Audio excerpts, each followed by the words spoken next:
those of you who may not be familiar with Pacific Community Ventures, we're a nonprofit dedicated to the support and success of small businesses. And we do that through our fair and affordable lending program, our free business advising program, and our research and consulting program. After the session today, I'll follow up with some additional information as to how you can get involved if you're interested in being connected with a free business advisor. But for today, for right now, we are so lucky to have two of Wells Fargo's finest with us today, Damon and Hyatt. So Wells Fargo has put together a small business resource center, which includes some really great information, different articles and videos that we'll share out the links so that you can explore, but really just to help small businesses not only survive this crazy time, but really thrive and rebuild stronger after it. So today, Damon and Hyatt will be sharing some of the video clips that you can find on that resource center in 4 different areas that you need to consider through working through this time. So your business strategy, your connections, marketing, and capital considerations. And after each section, they'll provide some additional insights, some stories, some examples, as well as answer any and all of your questions. So as questions come to you, whether it's during the video clip, during some of the examples, whenever it may be, feel free to drop them in the Q&A box or the chat box here in Zoom, and we'll pause after each video clip just to adjust those. All right, before we start off, I want to pass it over to Damon and Hyatt. If you want to introduce yourselves, share a little bit more about you and the work that you're doing.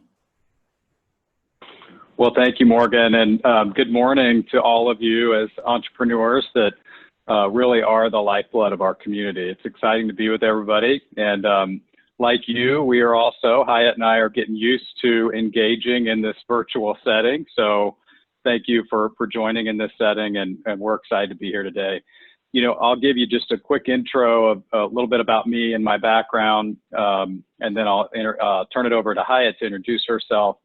I've been with Wells Fargo for 19 years. Really been passionate and committed about small business even before I started my banking career with Wells Fargo. I've got entrepreneurs in my household, my wife's an entrepreneur, and within my family. And, you know, I've had the fortune of helping a lot of communities working in the Oregon market when I started my career, and then I was out east in Raleigh, North Carolina, enabling businesses and customers and communities. And then my current role is our small business segment leader for Wells Fargo. And really what that is I work across our 500 or so branches in the Bay Area, all the way up through in all of Alaska.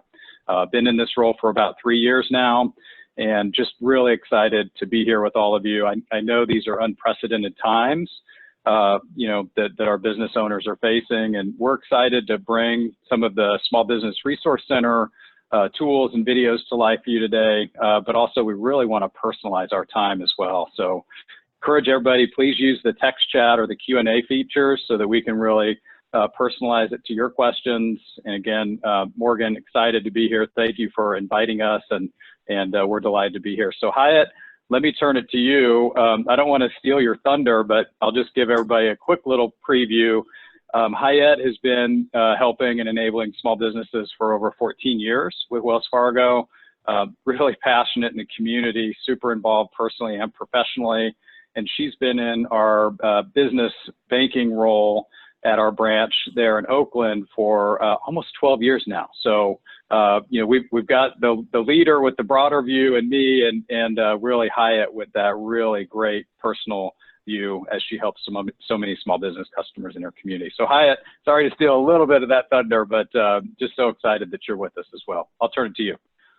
Excited too. Yeah, so good morning, everyone. So excited to be part of this. Again, thank you, Morgan, for bringing this together and for giving us the opportunity to come in. As you know, Damon said, I've been with Wells for about 14 years and counting, and been in the business community and helping our small business owners for pretty much 12 years now. So excited and passionate to share with you what how to, adapt in this tough times, what we should say, with COVID-19, and to help your business rebuild once again.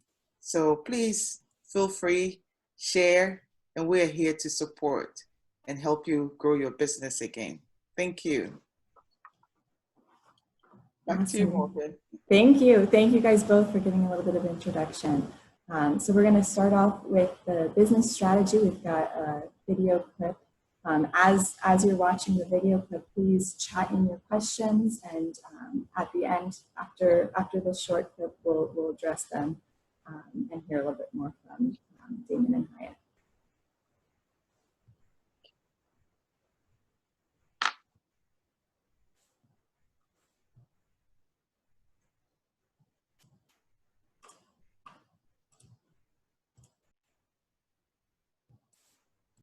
Business strategy. You're often told that character is built during tough times, that who you are comes out under pressure, not when everything's going your way. That sentiment may also be true about business, particularly in 2020. COVID-19 has forced some businesses to take a look at their goals and why they got into business in the first place. This may boil down to serving your customers. So we'll look at how you can assess what's changed with your customers, and we'll walk through how you can evaluate your value proposition to make sure you're still delivering a unique and lasting benefit. Finally, we'll talk about how you can share your strategy with both your employees and customers to make sure you feel the full impact of any changes. But first, let's take a moment to talk about who you are as a company. Are you guys able to hear it and see it? I am hearing the video, but not seeing it. Okay, let me try. Stop for 1 second and we'll try again.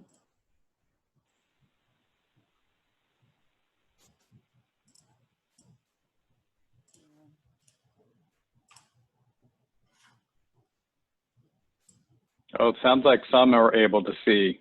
Oh, some were able to see it? Okay. Oh, I see that in the chat, yeah. Perfect. Let me do that again here.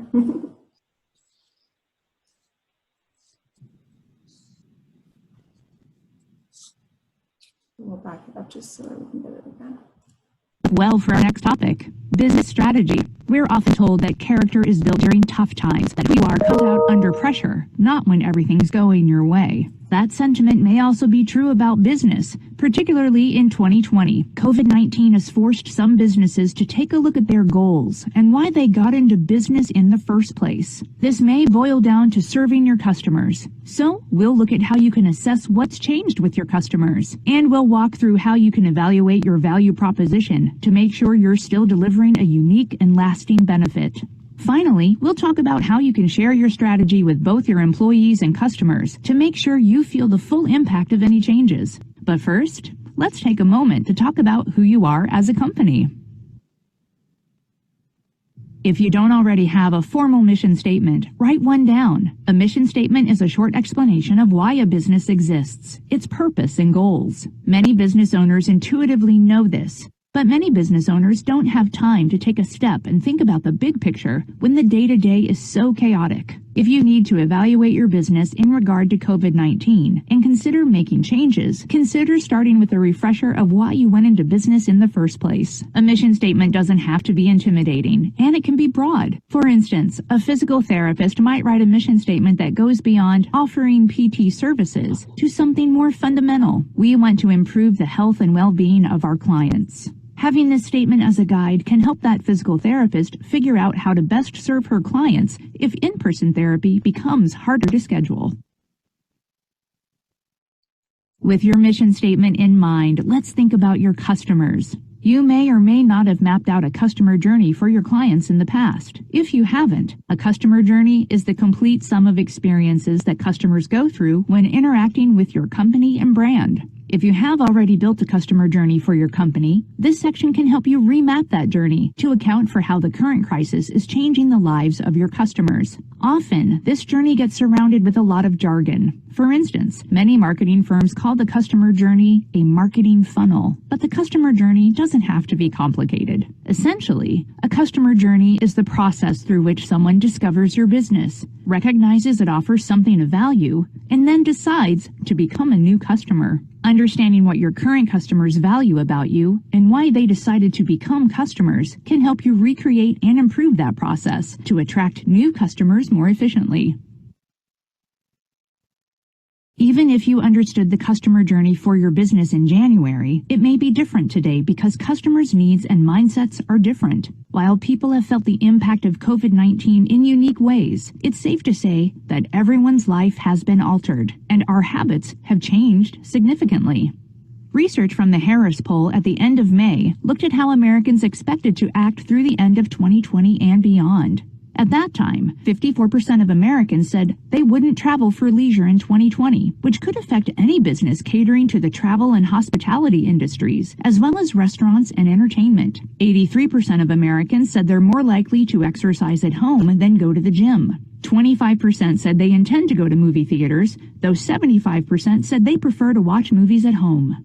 There are some things that Americans still like to get out and do, though. 76% said they'd be more likely to buy groceries in-store than online, and a similar number said they prefer to shop for household products in-store. These statistics emphasize a key difference between COVID-19 and previous challenges to business and the economy: an emotional component. Even as businesses reopen, many Americans still worry about getting sick or spreading COVID-19 to their loved ones. Health and safety remain a top priority in helping consumers ease back into more normal activities. Finally, while data and research are incredibly helpful to understanding your customers, it's equally important to talk to them and get anecdotal information about how they're doing. COVID-19 is very personal and localized, and the way people feel in your area may vary from what's reflected in a national poll. Let's go back to thinking about the customer journey. We're using a sample journey here with 5 steps to help you get a sense of the process. Consider these 5 steps. First, what is your opportunity? Your business exists to serve a customer's want or need, but as we've just seen, what customers want and need is likely changing. In the past, a customer may have walked past a store window and thought, "I want that shirt." However, with less foot traffic, you might need to do something new to spark that want. In order to figure out how to create that initial connection, take a moment to think about opportunity.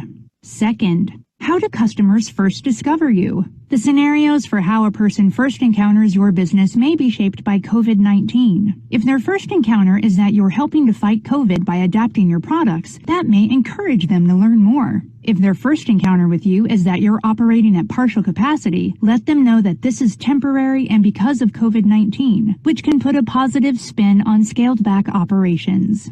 You can also consider the messaging that's associated with how a customer discovers you. You might say, "We still have reduced hours to help prevent the spread, but here's how we can help you." This can help you make a positive first impression, which we'll talk about later in the webinar.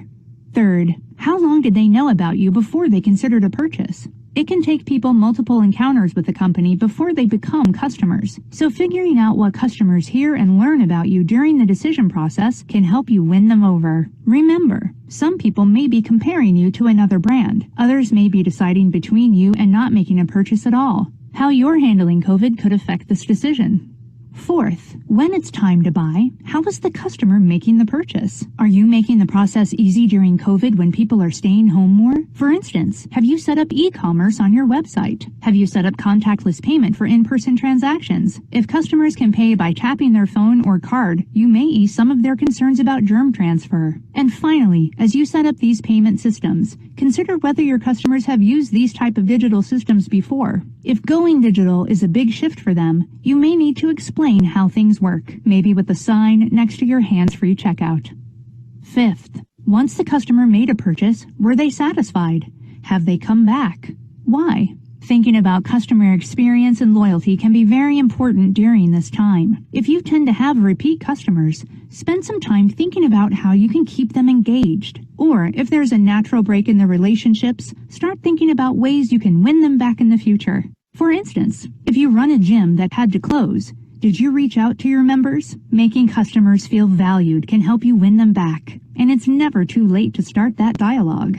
You may need to take existing customers through this whole journey again, but if you had a good relationship before, re-engaging may be simpler. Try to remember, if you understand the path to converting customers, you can use those tactics to win back customers who may have left because of lockdowns and social distancing, and attract new customers too.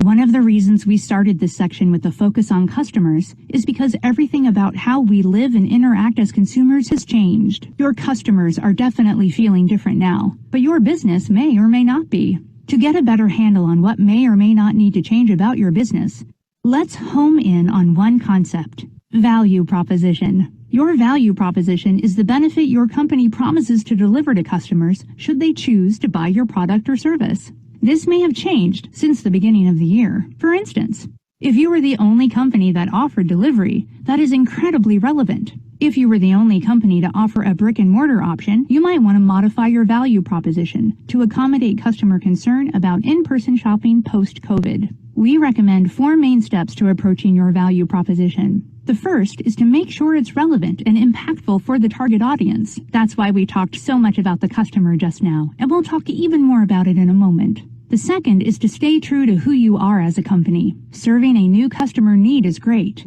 but if it's not authentic to who you are or what you do, it may feel forced and might not be sustainable. Which brings us to continue to stay relevant over time. You may need to shift your value proposition to account for the unique and changing situation we're in. Keep in mind that a radical departure may hurt you a year from now. And finally, your value proposition should differentiate you from the competition. We're going to dive a little further into how to think about your value proposition during COVID-19 using this framework.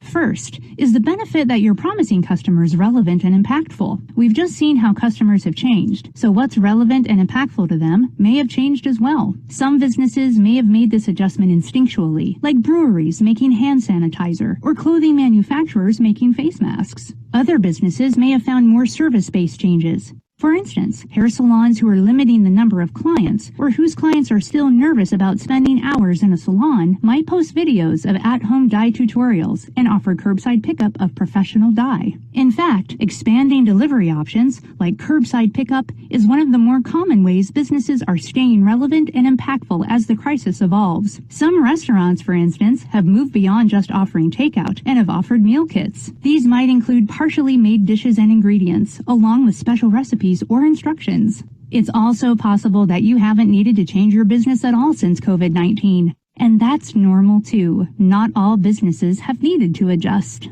If you have made changes, take a moment to think about whether these changes can be relevant and impactful over time. For some, these changes may phase out as habits reach a new normal, but for other businesses, new products and ideas may add value to your business that you want to keep into the future. Consider a dance studio that launched online classes in March. Those classes may have just been finding a new way to deliver the same value, but if the studio developed a dance class option for the parents who are stuck in their room supervising their kids' dance class, that might significantly change the benefit that studio is now able to offer. In this case, the business may even update their value prop to include how they cater to parents and incorporate this change in in-person classes too. In all of these instances, the changes to the business match the original goals of the business or the mission statement, and unique ideas may help differentiate these businesses from their competitors, all of which can enhance the benefits you're offering your customers. So spend some time thinking about whether you're shifting your overall value proposition. A change to your value proposition can help you shift your business strategy by reminding you what makes your business special and unique. This allows you to plan ahead and market yourself better too. This brings us to sharing your value. While we have a whole section on marketing later, we want to take a moment to touch on how you talk about any updates to your value proposition or business strategy with the people around you. Word of mouth is one of the biggest ways you can raise awareness of your company and any changes you've made. After all, 78% of consumers listen to recommendations from friends and family when making decisions about what to buy. So when you're talking to friends and family outside of any formal marketing efforts, make sure you're sharing any updates you've made to your business. Try to think of it in simple terms. If someone asks you how your business has changed because of the crisis, do you have a simple answer? Consider a spa. You might say, we're still committed to helping you stay healthy and relaxed, so we've posted a number of self-treatment videos online. If you're still not comfortable coming in just yet, we hope you'll start there. This is simple enough that the next time someone says, I need a massage, you want it to be easy for someone to reply with, I know a spa that's been posting helpful self-care videos online. It's also important to pass a shareable message on to your employees. The Society for Human Resource Management, in a paper on crisis response in 2016, found that companies that actively communicated with their employees weathered crises far better than those that did not. This is partly because of social media. Employees are likely sharing information about what you do, even if it's indirect posts about their work life. Communicating thoughtfully with employees may help you throughout COVID. With the recent jump in the unemployment rate, employees are likely very tuned into their job and job security. If they know how you're thinking about value and relevance, it could help ease their minds. They may even have insights or ideas for how to create value for customers. To that end, some 78% of businesses have opened COVID-specific communication channels with their employees. According to an informal survey by the Harvard Business Review, a number of business owners have established portals, emails, video town halls, or some new way to routinely communicate with employees about COVID-19 or as a result of this new situation. According to experts, that communication really can pay off. Employees talk, and if you've been transparent about your efforts to add value, word generally spreads. That's a lot of information we just covered on updating your business strategy. As a recap, start by writing your mission statement, why you exist as a company, and your goals.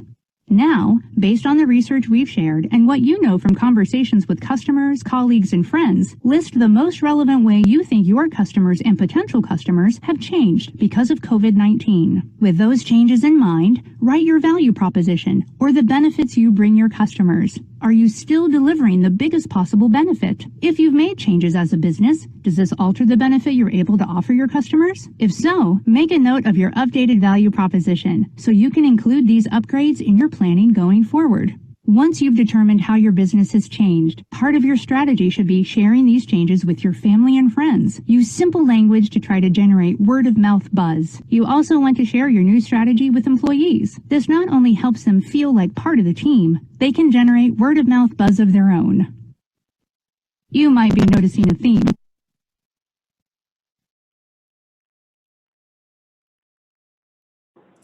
All right, that was a lot of really important information and really important considerations. So I want to pass it over to Damon.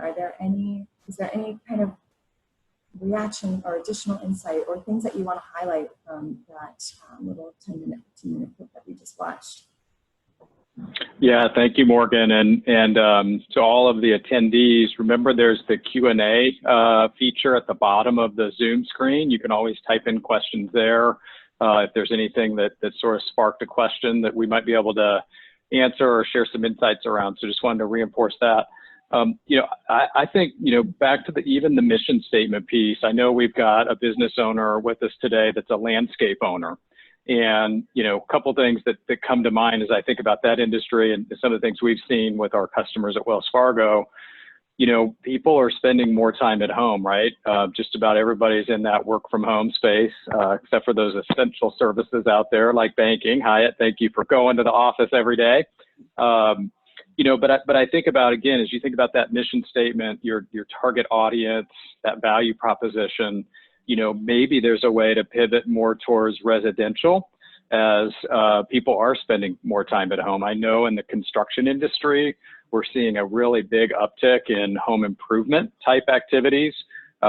People are staying at home, they're trying to reconfigure the home, and that includes that outdoor space oftentimes as well, and so again, I think about, depending on your targeted audience as a landscaping organization, are you more geared toward residential or more towards commercial?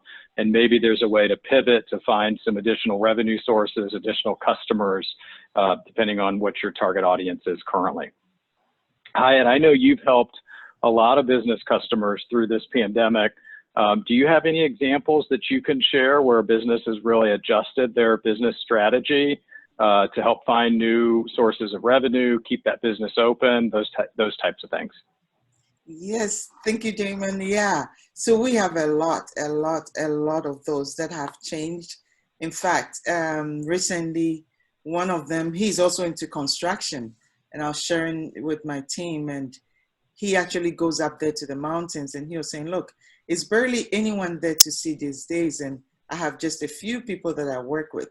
But what he's doing now is he literally has created little flyers, you know, put his numbers and everything, and he just puts, how is your grass looking like for every neighborhood? You know, how does your grass look like? Does it look like this? And he has photos of both, you know, both of them. And he's had a lot of calls that people have been calling him, you know, come in and help us with this. How does this look like at your, he does both landscaping and construction. He builds, you know, buildings and all that. So he knows everything, plumbing, just put him there. He'll take care of everything. So even in my neighborhood, he's gotten some jobs, right? What we're talking about is looking at how best you can even learn new things. You know, we're looking at our friend Amy changing things. So you want to revisit your mission statement again, look at how you've reached people in the past. In the past, you met them maybe face to face, you talked to them, but now with this customer, he's bringing in everything that he knows, he has learned from school. So he was just doing simple things and bringing in plumbers, bringing in the electrician, bringing in all these people. Some of them don't want to come to work because they are scared. But now he's doing it himself with some few people, and now he feels better. He said, look, I'm making more money. The money is coming right to me, and I'm able to even get this clever little machine that customers give me the money, and they give me the cards, and I'm able to swipe right there. They pay. And even if they give me checks, Hyatt, I don't have to come all the way from Sacramento to come and deposit into my bank account. I just snap it, you know? So it's just those little things that can make life easy for you. And I'm looking at him and other restaurant owners as well who have decided, you know, the city has given them permission. They're coming outside to be able to, some of them have grass, you know, the fake grass out there, and people just love it. You see people just called in there, and it's just that new things that we all have to embrace, you know, enjoy it. Don't quit. That's my word. Just don't quit. Just keep going. Keep going. Yeah. I love that example, Hyatt, both of those examples really, but, you know, and I'll just share my personal testimony on the landscaping front. I have a lot of work I would like to have done, but this is the honest truth. You know, the landscaping company I use, they've not reached out to me a single time throughout the pandemic. And so, you know, again, as you think about that content shared around really understanding that customer journey, I think of that as, you know, probably now more than ever, it's important to connect with your customers, ask them questions, understand how things are changing. You know, certainly our landscaping company could have earned more revenue from us with just a simple call. I've got several things I'd love them to do, and frankly, I just haven't had the time to reach out and ask for it. So again, hopefully that brings a little bit of that customer journey piece to life. So Morgan, back to you. Yeah, absolutely. And that segues into the next section, which is connections. So let me share my screen again and let me know if you're able to see and hear all right in the chat, just so I can make sure it's all working for you. Great, Morgan. And while you make that adjustment, to our audience, if you notice back down there on remember there's the Q&A function as well as the chat function. When you're in that chat, if you've got a drop down to where you can put your chats into all panelists and attendees in case you want to leverage the peer group as well as you share some of your questions or insights. Awesome, thank you. All right, we'll kick it off with some connections. We'll look at how mentors can help guide you through this downturn, as well as how to effectively build digital connections. Let's start with mentors. Not all business owners have a mentor, but mentors can be incredibly effective in guiding business owners, particularly during trying times like this. In fact, 92% of business owners who have a mentor say that this relationship has directly impacted their success. They are a great resource to use since they likely have experience with adjusting, rebuilding, and re-engaging customers, whether through their own ventures or assisting others. If you don't currently have a mentor, think of the people you connect with and go to for advice. If you don't have specific questions yet, these people might be a good place to start having high-level conversations about any concerns you have with your business. These conversations can help you get your thoughts in order so you can focus on what needs to be done. It can also help you figure out if you need to seek specific, even specialized advice. When it comes to finding the best advice for your business in a crisis like this, there are a few steps you can take. This might be a situation where you consider a new advisor to help you tackle the specific problems you're experiencing. Or if you don't have a traditional mentor, make a list of the people you go to for advice. This might be a legal or financial advisor, or even a personal confidant. You might also want to talk to other small business owners, since they may be facing similar problems and could have helpful ideas. List the specific goals or things you want advice on. Asking for advice about a vague problem like, "I've had to shut down my business and I'm worried," might provide inspiration, as we talked about on the previous page, but it's generally less effective than asking something specific. Instead, try something like, "My clients are canceling their subscriptions and I'm worried this will affect my ability to pay bills. Do you have any ideas on how I can bolster my revenue stream right now?"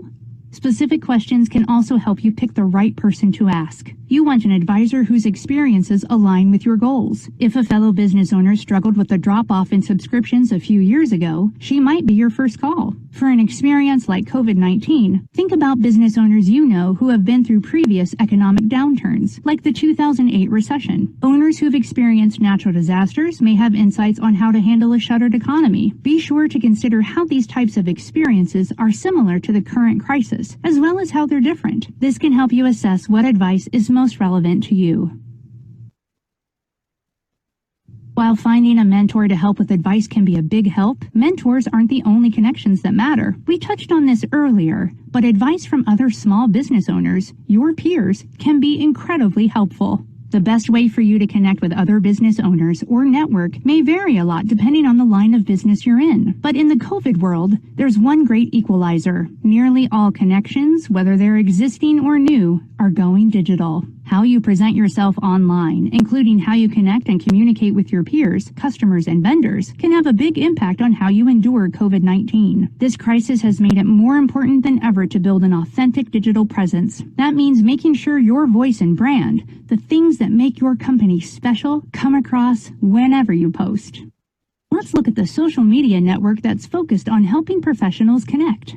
LinkedIn. LinkedIn saw a 55% increase in users as people began staying home and working online. There's also been more content posted to the platform, and much of it is aimed at helping professionals navigate this situation. 33% of new content centers around how to handle COVID-19. Between the beginning of February and late March, when the nation transitioned from awareness of the disease to lockdown, engagement with LinkedIn content increased nearly 3,000%. The takeaway here is clear. Digital connections matter. If you still keep track of your connections the old-fashioned way, maybe you have an address book on your desk or in your phone. You may want to friend them online.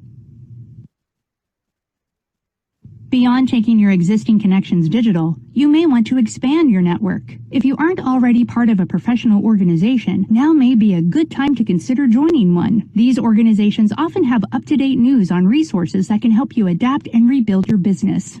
To find a professional organization, try the Professional Association Finder on CareerOneStop.org, a career-focused website sponsored by the U.S. Department of Labor. For example, if you run a machine shop making gears for tractor assemblies, search for professional organizations for machinists and manufacturers. You can even search for industry organizations that encompass agricultural work or automotive. Some of these organizations are free, while others charge membership fees. If there are fees involved, be sure to analyze what the organization can offer. Ask about trial memberships and see what kind of payment plans they might offer. Organizations based on location instead of industry are another way to go. The most common might be your Chamber of Commerce. You could even join organizations outside of your business. If there are neighborhood associations or volunteer groups, consider joining these. As a business owner, you can provide unique insights to these groups, and they can provide helpful information in return. You might learn more about your customers, the economic climate, and potential resources. Whatever networking situation you find yourself in, whether it's meeting new people in a professional organization or reconnecting with existing connections online, how you approach the connection matters. If you've met the person face-to-face, try to mention shared interests or experiences during your connection request. LinkedIn prompts you for this automatically, asking how you know the person and if you want to add a personal note. In addition, if you have already established a network of contacts, are you checking in? Try to reach out to say hi, including personal details, but without any agenda. Oftentimes we think about saying hi or we want to say hi, but we feel too busy to do it. Take the time to do it now, since you might need these connections as you rebuild. Next, consider approaching your connections with the giving spirit. While many people want to help their connections, especially now, it can be off-putting to ask for favors or help right out of the gate. See if you can start from a place of giving. If you own a restaurant, can you reach out to other restaurants, including your competitors, about a plan to donate meals to medical workers or first responders? Experts suggest offering help when networking, not just looking for how people can help you. Finally, have some specific goals or pain points in mind when talking to your network. If you are doing steps 1 and 2, checking in and offering help, chances are someone is going to ask what you need as well. When that happens, you want to have a specific goal in mind. For our restaurant owner, that might be, how am I going to pay rent when my revenue stream has dropped sharply? Pointed questions like this are more likely to get action-oriented, helpful responses. Keep in mind, these techniques aren't specific to LinkedIn. Try them on any digital platform that fosters connection. Facebook, Instagram, Twitter, and so on can all be helpful ways to stay in touch with colleagues, mentors, and even customers when you can't network in person. For your action steps in this section, start by creating profiles on all of the social media sites where you have partners, clients, vendors, customers, or friends. If you already have these accounts, revisit them to make sure they're up to date, you're satisfied with your pictures, and everything accurately reflects any of the updates you may have made to your business, as we discussed earlier in the webinar. Next, seek professional organizations in your field. Make a list of names, including potential contacts at each. Develop a plan for checking in with your connections. Make a list of your top customers, top vendors, and even your top competitors, and make a point to reach out to them to see how they are handling COVID-19. Think about ways to reach out to contacts at the professional organizations you found too. Draft your notes thoughtfully. You don't want to sound overly formal, but be sure to include relevant questions and say more than just, hey. These details show you care. You might be able to use one template for all of your customers and another for all your vendors. Just make sure that the note makes sense. Think about what you'd want a note to convey to you in uncertain times and try to convey those thoughts to your connections.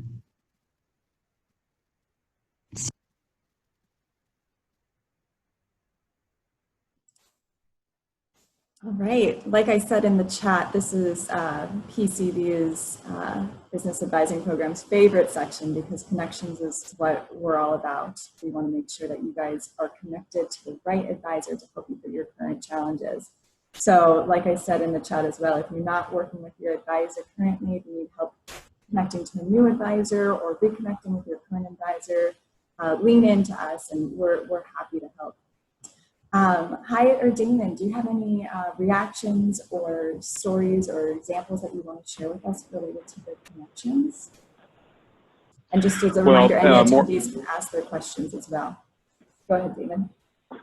Awesome, thank you. Well, first of all, at the kickoff, I mentioned, this is new to all of us as we get more and more virtual. So I'm guilty of losing connection. So just so you know, I'm on verbally, but hopefully be able to get back online here shortly. A couple things I would say here. I'll share an example, and this was kind of earlier in the pandemic. We have a customer who's a naturopathic physician, does acupuncture, and also has a supplement line that they support. And so in that business's situation, they were technically in their state and county defined as an essential service. But they decided to close the business for an 8 to 10 week period, right as things were starting up. And, during that time, what this business owner shared with me was they really worked hard to reconnect with their network. So you think about all the connections within that profession, both, through social media, but also those connections, met through their professional journey, if you will.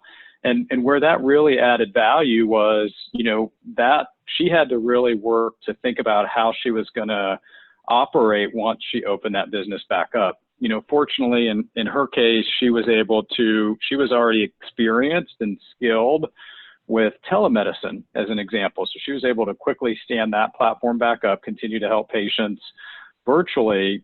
But the real challenge that she faced was, how do I open my business to keep my employees safe, and also, of course, to keep her and her client base safe?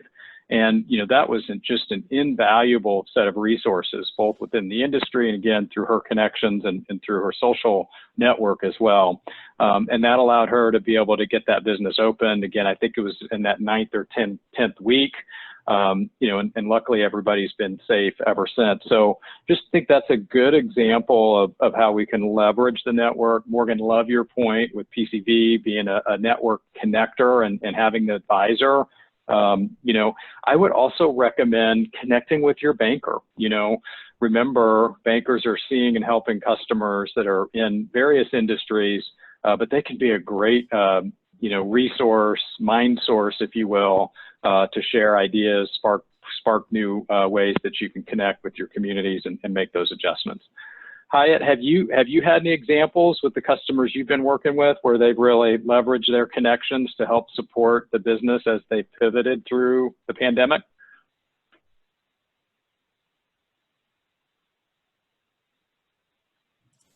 And you're on mute there, Hyatt. Sorry, There you go. So one of them was, she's in a spa industry and she also has a nail salon. So apparently in the past, what she's been doing is, she says she started this year taking the email addresses of all her clients that came in. And then she had a book. So one day I was just laughing at her like, why are you still using a book?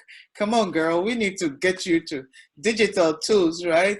And so she was like, yeah, this was my mom's business. And that's what she's been using. She says, what if the phone doesn't work? What if the computer doesn't work? And I said, well, you still can save a lot of things to your drive, you know, but just in case. She said, look, Hyatt, I don't want to get too complicated. But she shared with me last month what is happening now.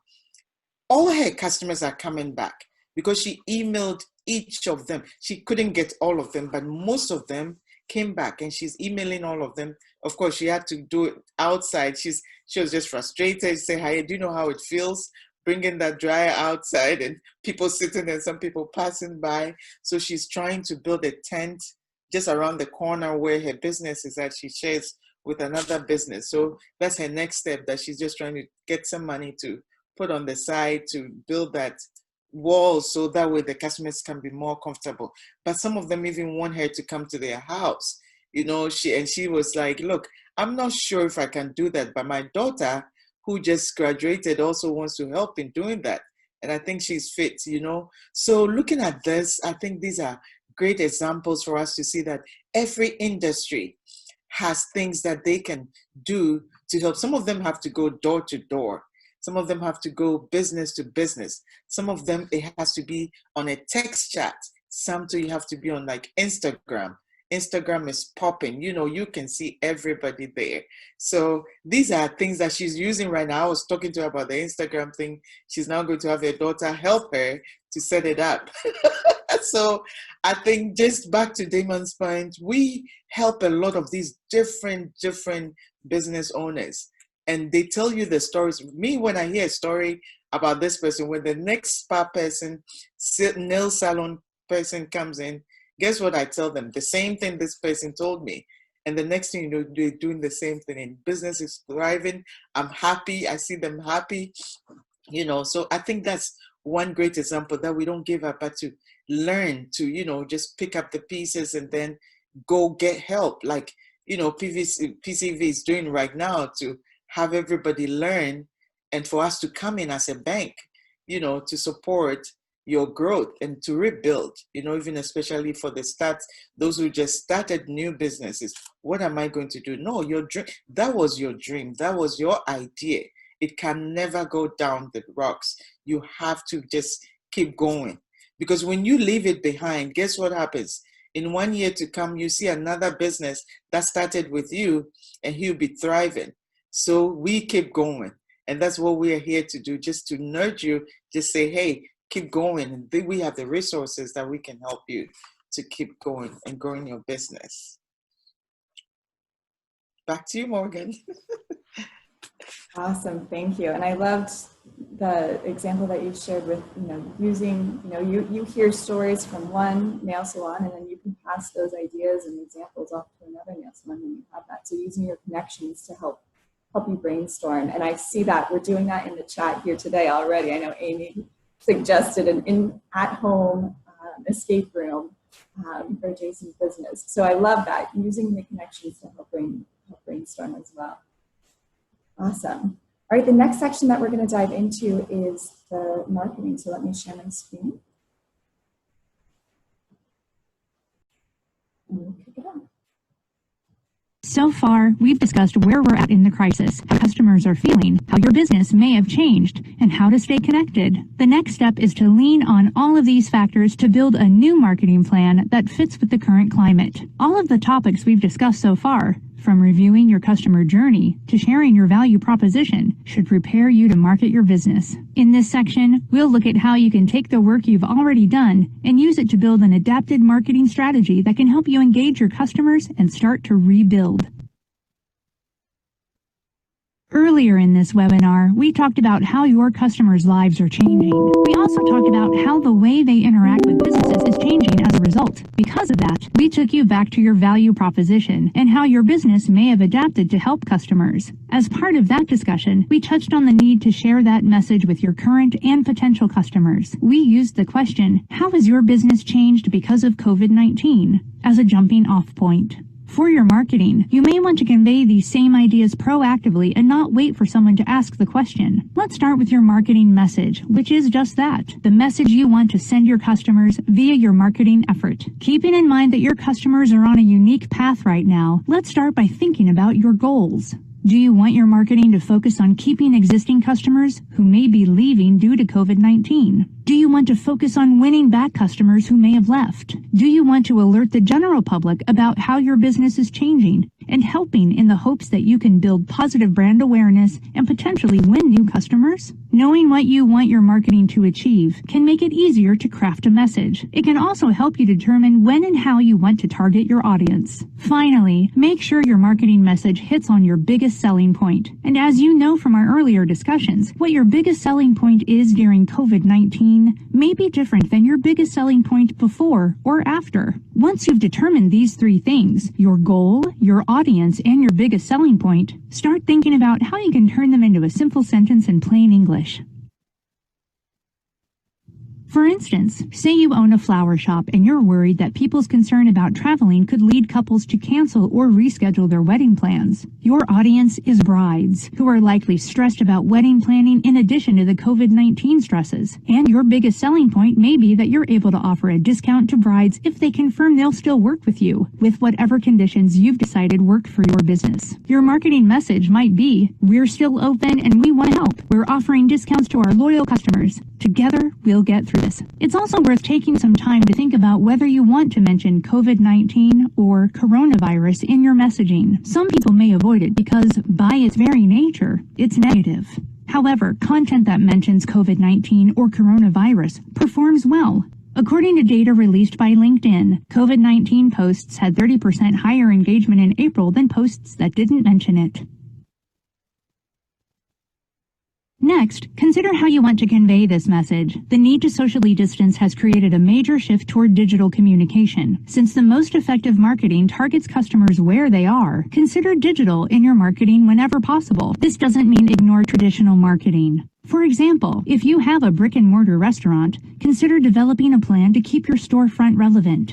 But digital marketing is important. When it comes to digital, you have multiple ways to convey your marketing message, including on your own website or social media pages, in any coverage you earn, and via any promotions or ads you run. Consider getting your digital presence in order. We've talked about this before, but make sure your online profiles are up to date. Since the COVID-19 outbreak and our responses to it have been fluid, it's important to have clear and relevant information posted. Consider a customer who shows up for a piano lesson only to realize the lesson has been been moved online. You'd expect her to be frustrated, but with COVID-19, that frustration could take on an additional layer. She could be worried that she was exposed to unnecessary risk traveling to and from her lesson. So the stakes for keeping your digital accounts up to date are higher than normal. Beyond your website and account, what type of digital marketing you use likely depends on your business and your customer. Think back to the customer journey you developed for COVID. Where are you most likely to find potential customers? And how do you keep in contact with current customers? This can help you determine how to best use digital communications. For instance, that same restaurant from a moment ago might notice their customers are spending more time on social media. It might make sense for them to prioritize social media marketing, creating more posts and a strategy for sharing and promotion. A medical supply company might note that doctors' offices are still operating on minimal staff, so email messaging has a bigger impact than in-person brochures or visits. That company might think their messaging and budget and begin to apply it to an email campaign. Come up with a game plan for the most effective way to find people based on your business.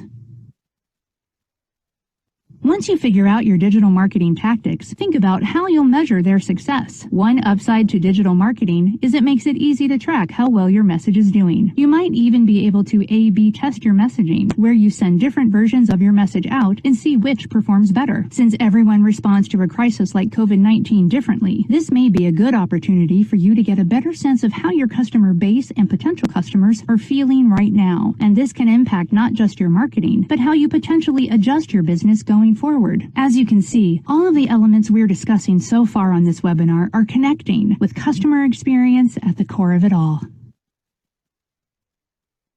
As you do this, consider whether you have any marketing budget. Remember, there are free ways to market your business, including shareable content on social media and email campaigns. But many businesses who are already spending money on marketing may be tempted to cut back right now. So I want to spend a minute looking at the best way to approach that question. If you're thinking about cutting back, you're not alone. 70% of digital ad buyers adjusted their spending in the first quarter. But notice that messaging is almost as important. Of those who are still spending, 63% have changed their message. If you need to cut back on spending while you get your messaging right, you may want to do so. But if you have a message you're confident about and you have room in your budget, consider keeping up with any paid marketing efforts. Remember that to rebuild on the other side of all of this, you'll need customers. Paid marketing can help you keep that connection with current customers and attract new ones. The key is to be strategic about your spending. I do want to reiterate that you don't need to spend money to engage in marketing. Think about where your customers are spending the most time in quarantine. If you think your clients are spending more time on Facebook than usual, you may be able to market effectively simply by producing additional content. But if you think they're spending so much time on Facebook that your posts will get lost in the mix, you may want to consider a marketing spend to promote your content there.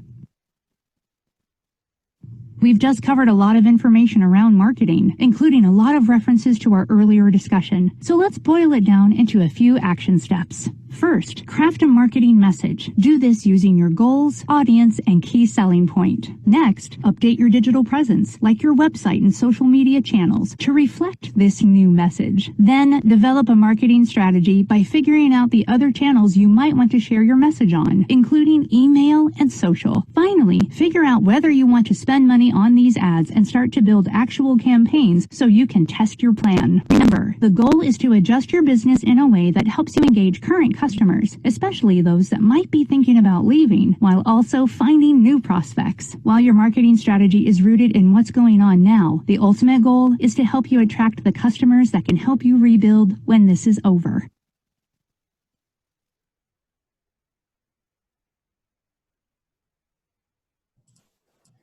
All right, I see in the chat that a lot of you are using that COVID messaging in order to share updates with your customers and with your employees and with your base. Damon or Hyatt, do you guys have any additional insights or examples that you want to share regarding marketing? I'll jump in. Thank you, Morgan. You know, when I think about marketing, obviously there's an expense aspect to it, right? But you know, depending on where your business is with revenue and whatnot, you know, that could be a really difficult decision and investment. And so, you know, there's two things I want to call out. You know, remember there are, you know, free or very inexpensive ways to market, but your marketing approach is your strategy is probably the most important thing you can be doing. Again, determining where you can, if you've got resources, you can allocate towards that. But again, as you engage digitally, there's the social media ways, if you've got a customer list currently within your business, communicating with them via emails and providing those updates. It sounds like a lot of you are already doing that. But I want to really underscore, keep that customer journey in mind, right? How have their habits changed? Are you learning from your customers and taking those insights and making the appropriate adjustments? That can really keep you relevant, both in this time now, but creating and sort of synthesizing those insights through the journey. You may end up after this pandemic to be even more positioned to grow your client base and grow those relationships with those customers. So I think that customer journey and really being conscious of how things are changing for your customers, and then how you pivot and adjust your offering to be able to maximize on that for them and for your business revenues is super, super important. Hayat, you've just been wonderful in sharing great examples where your customers have made some adjustments. Any examples that you have that you can share around businesses that have made adjustments to marketing? Yes, this is one thing I love most, marketing. But, in this season, that is what you need, especially for startups, for those that are growing, matured businesses, yes, in a way. But, just think about when you have to plan a party for your son or for yourself. Sometimes you reach out to your friends, right? And you either have them take hold of your email and then send the invites out, or have them do something else for you to, do other things. What conversation are you striking with people that you meet on a daily basis? I talked to some group of people about even in the, are you just picking up your grocery and just walking away? You'd be surprised that one person could make your dream come true. Just striking a conversation. Hey, this fruit, I've never eaten that before. What do you use it for? How do you eat it? This potato, how do you cook it? I've never, thinking about the diversity of opinions, diversity of education that everyone has in this community or wherever you live. It is very, very important that anybody you meet, you never know. Even if you go to the bank, you are in line. Hey, man, hey, I'm in this business. Sometimes I see people doing that and I just laugh and I'm like, whoa, the next thing you know, they're connecting, they're exchanging business cards, and the next thing you know, they are working in the bank together. This person had this little job here and they called him to come and do this. And I met my neighbor, and he needs this done in her house. And this person needs this. I need a truck to offload. And it's just amazing to see that, just opening up yourself, how much you can, market yourself out there. And there are consultancy firms who actually can also help you if you're growing larger and you think you don't have the time. If you're ready to pay those little bucks, yes, they're going to take care of it for you. You don't have to do anything. Just give them the names, give them whoever, or they are going to outsource it for you. They'll get the business customers to come in to support you. So my thing is, don't ever think about stepping out of your car and just do what you do every day. But what you want to do is take it that extra step to get to know someone, to get to just talk. Of course, not just everybody on the street you see, but just get into the places you go to, even on the Zoom calls like we're doing right now. I can see Jason out there, ready to go, ready to help people. This is how you do it. You have to connect. And then connection is marketing yourself. Actually, you are presenting, you are the business. And you are showing the world that, hey, this is what I can do for you. I'm in this area, I can do everything, but this area I can support. Then when I think of Amy, I think of Jason, I think of Phyllis, I think of this person. Oh, yeah, they were in that meeting. Let me call them. Let me check in with Morgan and see if she has their contact information. I can connect somebody I know for you. You know, these are the things you don't want to miss. Always check in Facebook, check in the media, check everywhere to see resources like this that are coming up. So you can always fine tune, just join in, call your friends to come in on. Don't come on by yourself. Call your friends. It's a community thing. Call your friends. If you need help, you all don't feel the person will be jealous about what you're doing if you're in the same business industry. Sometimes some person may have a big load of work and they need somebody they can trust to offload their customers to them. So it's time to just step out of your comfort zone and just get out there, talk to every single person you know. This is the season. Yes, of course, we're 6 feet with your masks on, wash your hands. But yeah, we are in a season, it's unprecedented, but we still can do it. People are doing it, they're so excited, and others come in like, yeah, I don't know what to do. I'm like, no, you can do this. You need to talk to this person. Let's get this going. And Wells Fargo has a lot of resources on our page, COVID-19 page, that helps others, you know, to just step on back to rebuild. You see articles there, you know, stories of people that have gone through these same things you're going through. And so that's why we're here to support. Thank you. Back to you, Morgan. Awesome. Thank you guys both. All right. There were a couple questions that came in. A couple of different people had asked kind of, what is Wells Fargo doing to help small businesses? What are banks and how are banks preparing small businesses to really weather this pandemic? And I know we've touched on a couple of things here in that what you guys are doing personally, you know, making connections, helping brainstorm, the Small Business Resource Center, webinars like this. Is there anything else you guys want to highlight before we kick it off into the capital considerations section? Yeah, one thing I'd really like to share, this is an amazing commitment, and it's really unprecedented in the industry. I'm sure everybody's familiar with the Paycheck Protection Program. That was one of the SBA programs the government signed into law as part of the COVID recovery packages.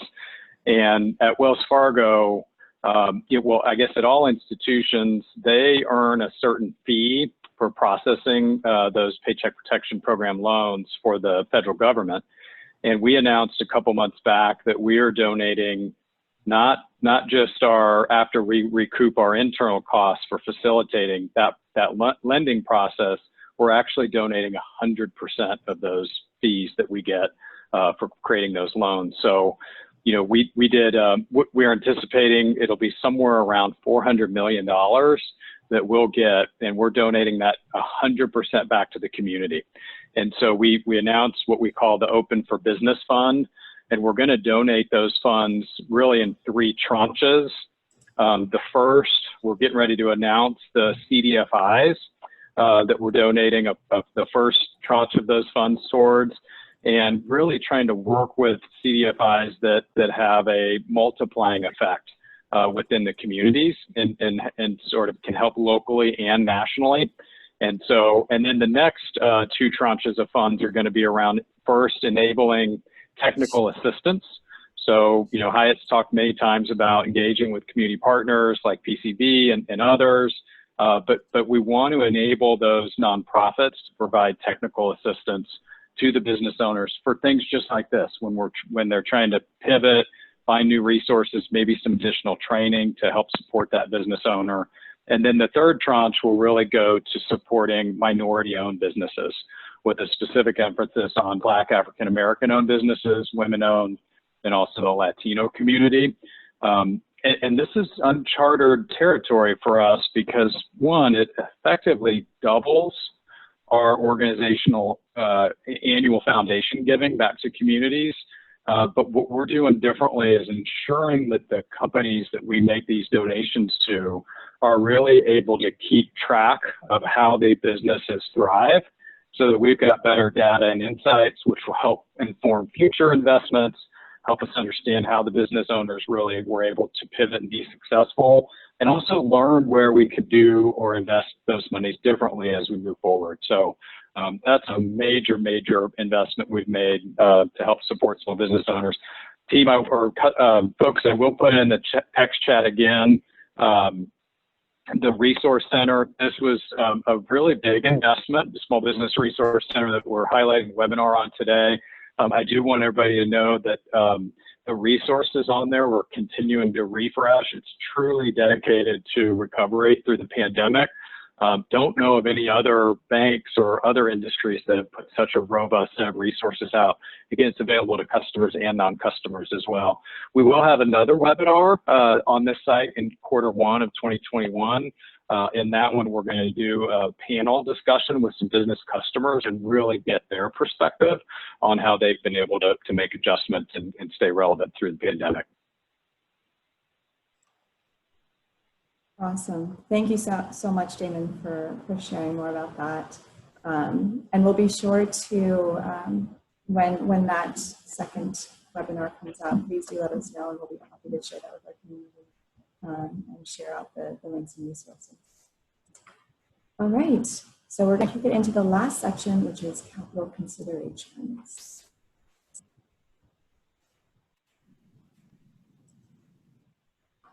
Finally, we need to talk about money. This might be the most pressing concern for you, but there are multiple options available to help you, from government-sponsored initiatives to industry-backed funds and more. Our goal is to help you assess which options are available to you and which might be most helpful as you begin to rebuild.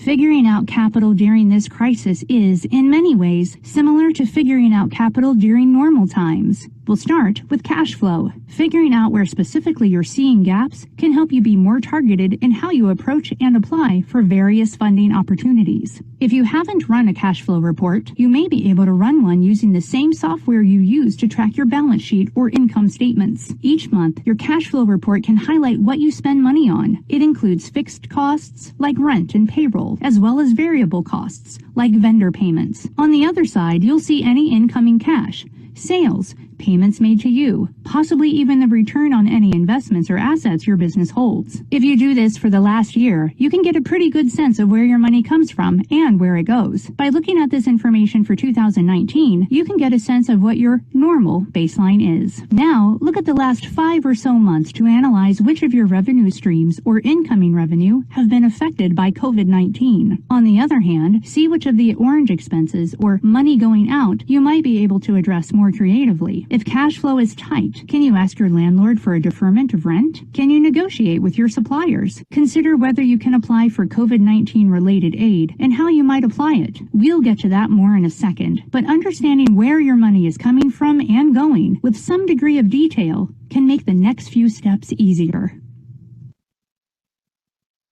One of the most talked about sources of funding for small business was the Payroll Protection Program. If you received funding through PPP, be sure to track how you're spending the money, because this can help you later on when it comes time to apply for loan forgiveness or set up repayment terms with your lender. Keep in mind, the Small Business Administration updated the provisions around PPP on June 5th, extending the terms for use and repayment. If you received your loan prior to June 5th, you may still be able to access the updated terms, so talk to your banker. Of course, PPP isn't the only funding source available. The Small Business Administration has a variety of funding resources that you may qualify for, so start your search for aid there. If you require a larger loan, the Federal Reserve's Main Street Lending Program might be an option. In addition, the Opportunity Finance Network lends money to small businesses as part of community development initiatives. Visit their website to find a Community Development Financial Institution, CFDI, near you. Finally, consider local resources and private funding too. A number of cities and states have created resources for small business owners. Plus, corporations and trade groups have set aside funds to either help small businesses or affected employees. All of these might be resources to consider. The content guide that accompanies this webinar will include all of this information, as well as links to where you can find more information. In addition to applying for funding, there are some more traditional options you may be able to explore with your bank. Start by reviewing your financial statements. If you're encountering fees, perhaps for low balances as you work through cash flow issues, talk to your bank about potentially reducing or waiving fees. Or if you have outstanding loans, talk to your lender about reviewing your interest rate, which could potentially lower your interest payments, saving you money and freeing up cash. You could also ask about adjusting the terms of your loan to bring down your monthly payments.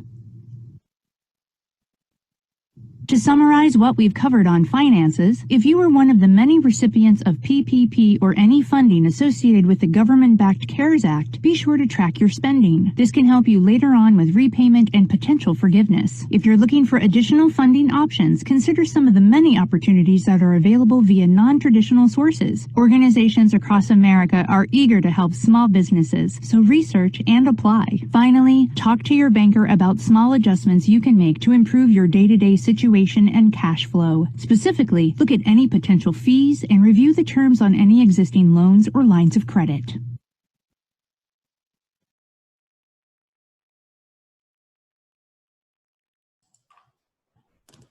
Awesome. Well, I know we only have a few more minutes here today, but I want to give Hyatt and Damon one last opportunity to share any last thoughts, examples, insights, advice that you have for the entrepreneurs that are listening here today. Well, thank you, Morgan. Yeah, real quick, I saw in the Q&A there was a question, is Wells Fargo still doing business lines? The answer to that's yes. We did temporarily pause our business line of credit applications for a period of time, but they are available again. And in addition to that, we've got a really neat product. So if you're in that startup stage in that first 2 years, we've got what we call our SBA line of credit, specifically geared towards supporting startup businesses, again, in that first 2 years. And what we do with that product is we work with the SBA to meet the SBA lending requirements, but again, facilitate that through your Wells Fargo relationship. So I want to make sure those two things are top of mind. A couple of things that I'd share on this, you know, when the economic situation starts to take a downturn, you know, banks often adjust their credit policies and sometimes even their credit offerings. You know, but the point that I want to make sure we drive home is credit's still available.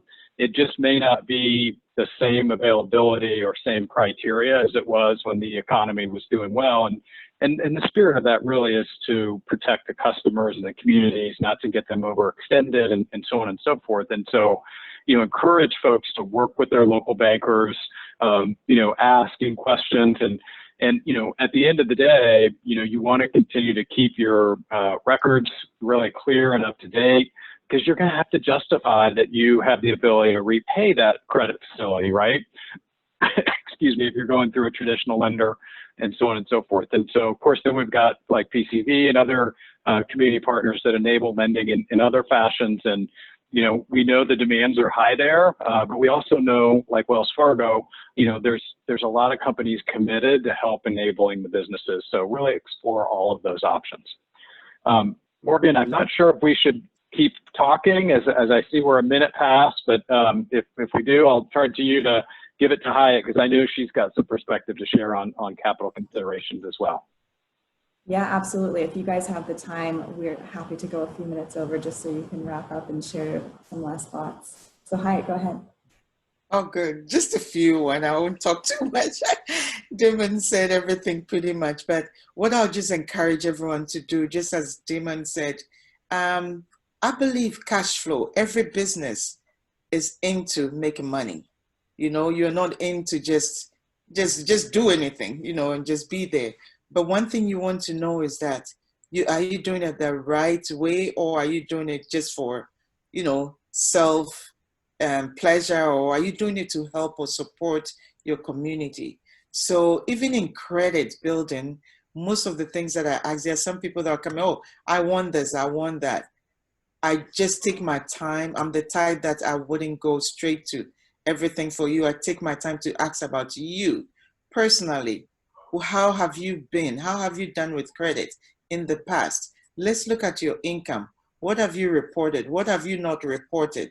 I know sometimes you hide some cash under your bed. You know, let's see. Let's talk about those things that can help you to improve on your cash flow, and also the support that you can get from the bank. Because before we get this application, I want to prepare your mind. So that way, if it comes approved, you know it's approved. If it comes declined, you know it's declined. If it comes approved, less what you expected, you know why it is so. So that way you are, your mind, before you come in your mind, you are already prepared. You know that, hey, this is what I expect. I'm not going to be angry with the bank because they didn't do this for me. No, because we have to know the honesty. It's an honest system. You just know who you are. You're able to create that environment because you are there to support others. And so others want to be able to continue to do business with you. So whatever you do is going to reflect in your cash flow. And that's what's going to, you know, support our nonprofits who are also doing great things without collecting any money or any income from the community. So for me, the little thing that I'll add is just as business owners, we want to, you know, continue to grow ourselves as individuals to look at every step we take. What are we buying? Where are we going to? What are we doing to support ourselves, to support the community? In terms of credit is needed every time now and then. You need that backup. But at the end of the day, how did you plan it towards yourself? Have you paid it off? When you get it, are you able to make that payment on time? Or are you too busy to remember to make a payment? Then why don't you set up auto payments? So that way you never forget. And that can help you to rebuild and to come back on your feet. So these are just little things that I'll add on there just to support them. Thank you. Hyatt, that's just such a great ad, and I just want to underscore, you know, when we work with our business customers, it's really about helping that owner understand their cash flow, and you know, it's really all about finding those little saves. You know, I'll give one example. You know, some of the payment acceptance solutions or merchant products, you know, some businesses do business where it takes 2 to 3 days for them to get those funds deposited into their checking account. You know, for example, at Wells Fargo, we offer next day funding. So transactions from today will be deposited into that business account after midnight tonight, right? So that little bit of difference, that 2 to 3 days difference can really enable a business to stay positive on that cash flow, right? Or, you know, like the webinar reference, you know, really looking at, can you adjust your terms with your providers? Maybe you can get a little better deal in this environment to help create a little bit of cash flow influx or positivity, right? So just really trying to look through all the different ways that we can enhance your cash flow is really how we try to approach relationship building with our business customers at Wells Fargo.